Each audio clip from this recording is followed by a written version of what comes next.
এইটা আপনার ছোটবেলা থেকে দেখছেন? হ্যাঁ, আমি ছোটোবেলার থেকে দেখছি, আমার দাদাও ছোটোবেলার থেকে দেখছে, আমার বাবাও দেখছে। এটা আসলে কি ছিল? এইরকমই ছিল। এখন শুনি যে এটি বলে পাড়া গ্রাম আসলো, ঘূর্ণি পাড়ার নাম এই জন্যে কয়।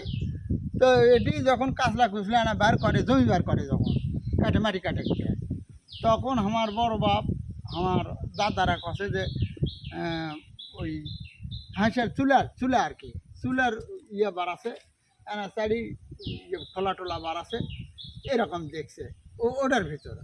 আর এটা এইরকমই। কোনটার ভিতরে?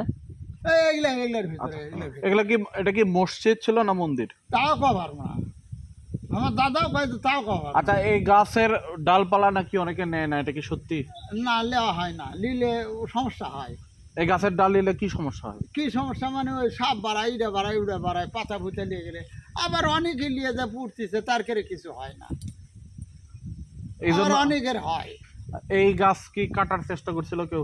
মেলা সলিম না হলে 100 বার গেছে বেচবার, যার প্রকৃত ছিল তাই 100 বারের বেশি গেছে বেচবার, কিন্তু বেচে পারেনি। ওই যে গনি ফকির নামে একটা ফকির আসলো, বড় ফকির বলে, তোর বাড়ি গেছিল, তে কচ্ছে দুনিয়া খাইয়া তোর পেট ভরেনি, আবার এটা খাবার আচ্ছু, তুই তো ফকির হয়ে গেছু রে। 100 করে ভেউ,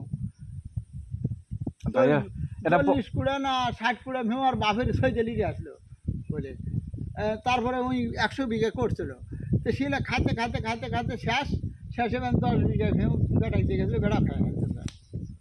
আচ্ছা, এই গাছের ডাল কেটে কারো সমস্যা হয়েছে এরকম আপনার জানা আছে? না, ডাল কাটাও হয়নি, ওই জন্যে কেউ ঠোকাও দেয়নি, সবাই ভয় পায়। হয়। আমরা যে এটি নামাজ পড়বার আসি, তো ওই যে না চিকন ডাল কাটমো, তাও চিন্তা করি, আর কই যে বাবা দেখ এটা না বাঁচতেছে, এক না না কাটি, বাবা দেখ অসুবিধা হলে কাটবো না, না অসুবিধা হয়নি, ডাল ডুল কাটেনি। তবে যে কাটা কুটা কাটে, ওই যে মেম্বারটা ওখানে তো ইমাম সাহেব থাকবে, এই জন্যে না সাফসুফ করে দিই আর কি।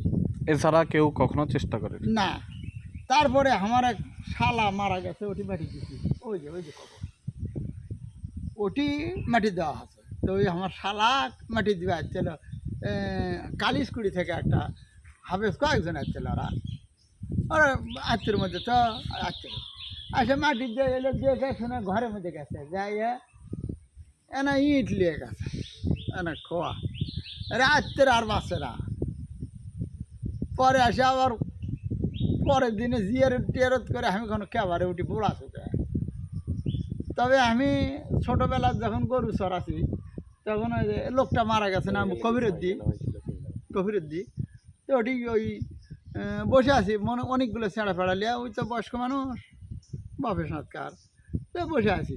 তো এরই মধ্যে করছে যে কেবা গেছে ওই ঘরের মধ্যে, তো দেখে যে একটি জিলেপি, চিনির জিলেপি, তে আজকে করছি ভাই জিলেপি আমার ঘরের মধ্যে, তো করছে যে লিয়ে এসে খাও, কিছু হয় না। তা লিয়ে আনো, লিয়ে আসে আমরা চেঁড়া সগলি ব্যাটে খানো আর কি। খাইয়া এখন ওই কোনাত একটা সাপ বসে আছে, ছোট চিকন সাপ, ঢোড়া সাপের মতো। তখন ওই সাপটা বসে আছে, থাক, একজন আবার করে থেকে ঢেল মারছে, এই ঢেলাসকে আগ, থাক থাক থাক, তো একজন আবার ঢেল মারছে, যেই ঢেল মারিছে সাপ তো বার হয়ে চলে গেল। আত্মের যে কফিরুদ্দি যে কলো যে ওটা নিয়ে এসে খা, আত্মের যে আমি শুতিছে বাড়ির, খিল লাগে দে ঘর তো আর খুলে থুবি না, দরজা লাগে দে শুতিছে, দরজা লাগতে দে খিলটা ভাঙ্গে আর বকরে বসছে, এলে বলে করছে ভাই কলো। তো যাই হোক, এই পর্যন্ত।